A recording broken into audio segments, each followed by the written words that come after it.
Ia memiliki suara yang bisa menghipnotis satu stadion. Namun, ia memilih pergi dengan cara yang sangat menyedihkan.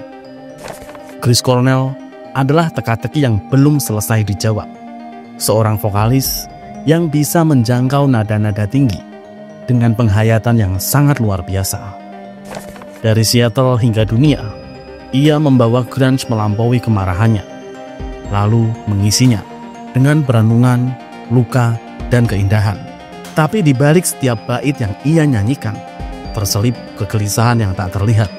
Lagu-lagunya seperti kode, petunjuk dari batin yang sedang mencari jalan pulang. Dan ketika akhirnya ia benar-benar pergi, dunia musik terdiam, karena tidak ada yang benar-benar siap kehilangan seseorang seperti dia. Inilah kisah tentang suara yang abadi, jiwa yang terluka, dan perginya seorang legenda dengan cara yang paling sunyi.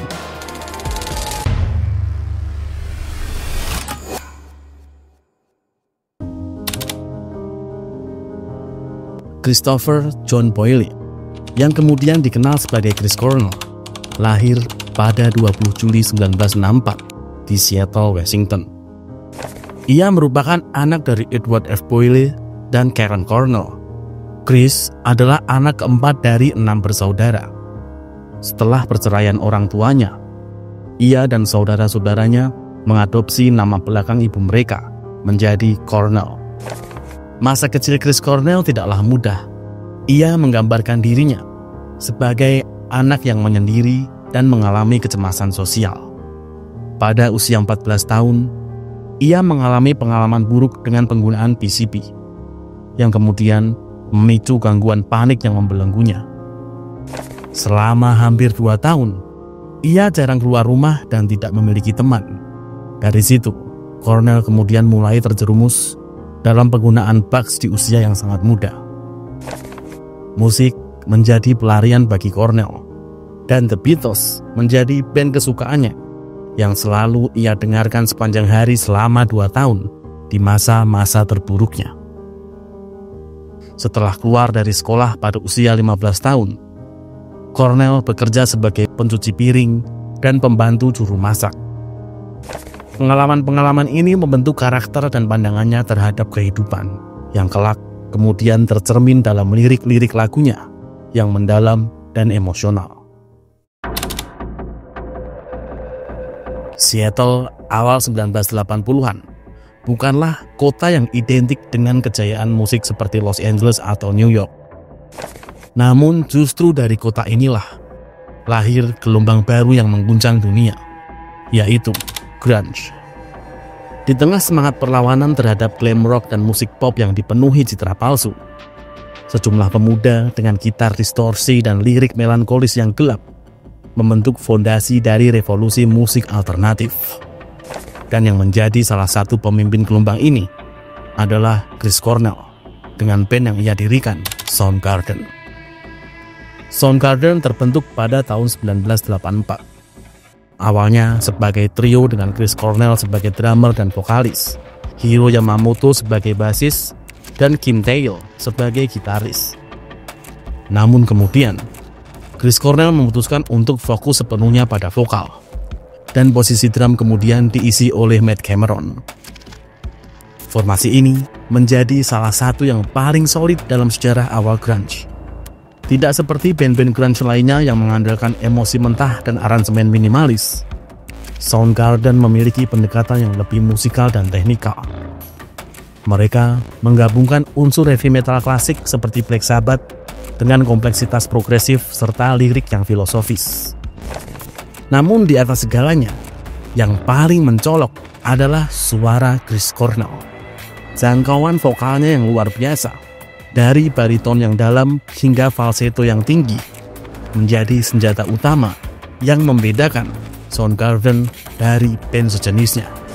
Album debut mereka, Ultra Mega OK, yang dirilis di tahun 1988, mendapat perhatian di skena alternatif dan berhasil membawa mereka masuk ke label besar. Namun, ledakan sesungguhnya terjadi dengan album Bad Motorfinger di tahun 1991, yang dirilis di tengah-tengah meledaknya fenomena grunge bersama Nirvana dan Pearl Jam. Hingga akhirnya, puncak karir Soundgarden datang lewat album keempat mereka, Superunknown, yang dirilis di tahun 1994. Album ini bukan hanya sukses secara komersil, tetapi juga secara artistik. Lagu andalan mereka, Black Hole Sun, yang ditulis oleh Chris Cornell, menjadi salah satu anthem terbesar dekade tersebut. Video musiknya yang surrealis diputar terus-menerus di MTV, dan lagu tersebut berhasil memenangkan Grammy Award untuk kategori Best Hard Rock Performance. Yang membuat Superunknown istimewa bukan hanya kekuatan musiknya, tapi juga kedalaman liriknya. Chris Cornell membawa tema-tema seperti alienasi, keputusasaan, spiritualitas, dan pencarian makna ke dalam setiap lagu. Ia tidak sekedar bernyanyi, ia bercerita, meluapkan luka, dan merangkul pendengarnya dengan emosi yang jujur. Namun, seperti banyak band grunge pada masanya, tekanan popularitas dan perbedaan kreatif mulai terasa. Soundgarden akhirnya bubar pada tahun 1997, tepat saat mereka sedang berada di puncak karirnya. Keputusan ini mengejutkan banyak pihak. Namun bagi Chris Cornell, itu memang sudah seharusnya. Tur bertubi-tubi membuat Cornell berada dalam kejenuhan yang sangat luar biasa. Ia butuh jeda dan ruang untuk mencari dirinya sendiri. Di balik vokalnya yang menggetarkan, tak banyak vokalis di dunia yang suaranya bisa dikenali hanya dari satu nada. Dan Chris Cornell adalah salah satu dari sedikit yang memiliki keunikan itu. Suaranya mampu melintasi spektrum emosional dan teknikal dengan cara yang jarang dimiliki oleh penyanyi lain. Gelap sekaligus terang, bertenaga sekaligus rapuh, hingga menjerit sekaligus berbisik. Secara teknis, Cornell dikenal memiliki jangkauan vokal 4 oktav, sesuatu yang sangat langka, terutama di dunia musik rock alternatif dan grunge.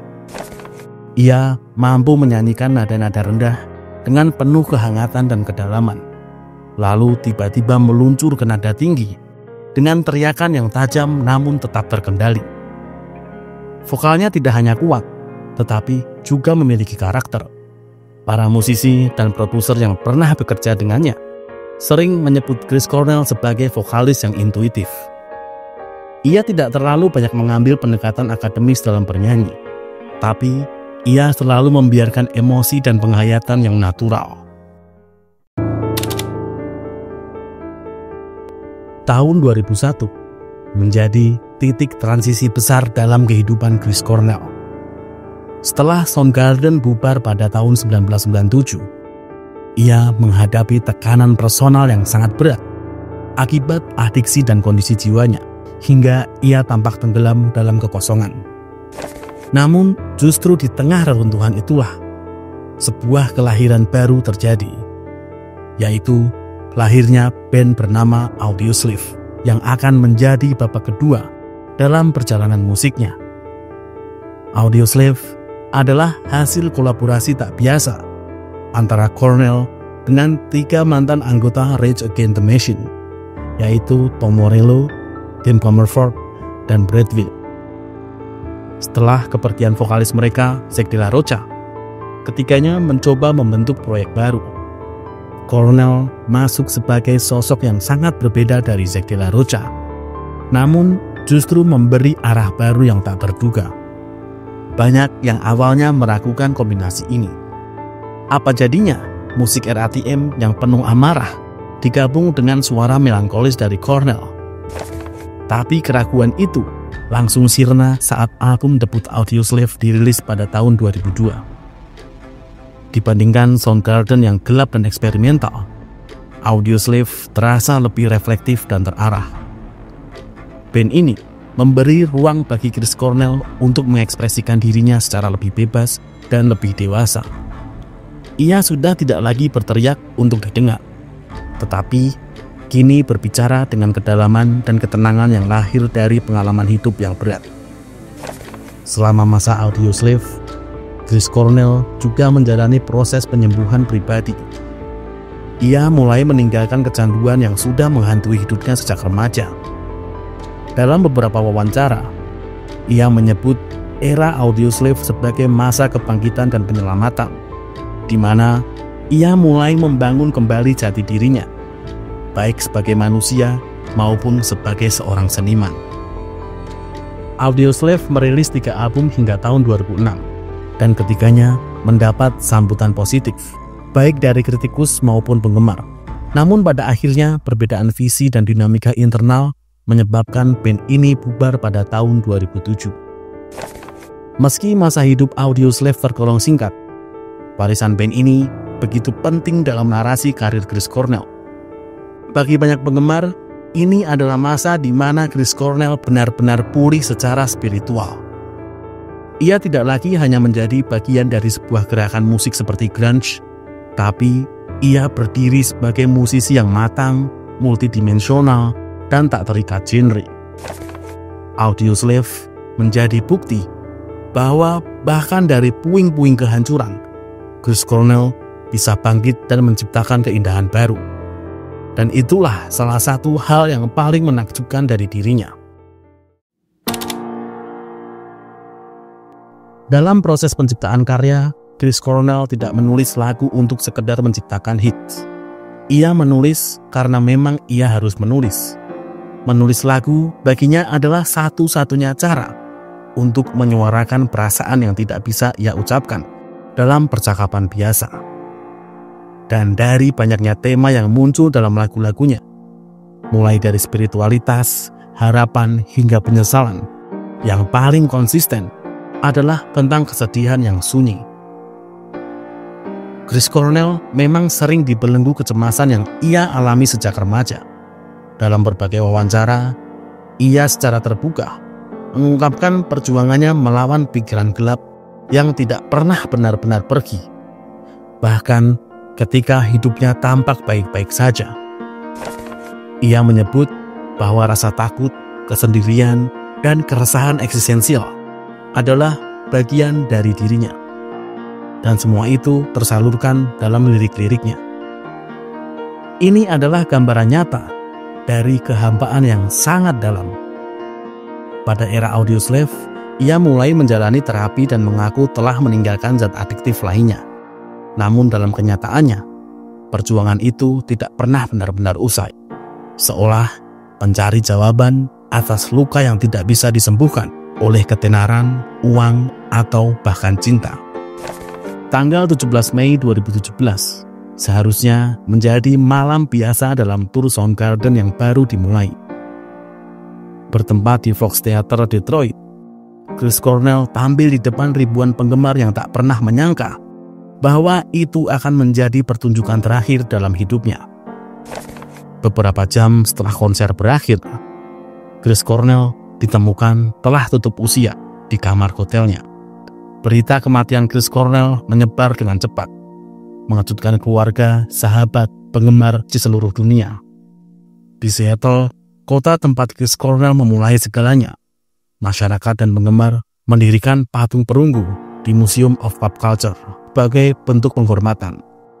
Kepergiannya membuka percakapan yang selama ini sering dianggap tabu, yaitu tentang bagaimana musisi, seniman, atau bahkan orang-orang yang terlihat kuat ternyata bisa sangat rapuh di dalamnya. Dalam banyak hal, Cornell menjadi ikon baru dari perjuangan batin yang tak terlihat. Namun, warisan terbesarnya tetaplah musik itu sendiri.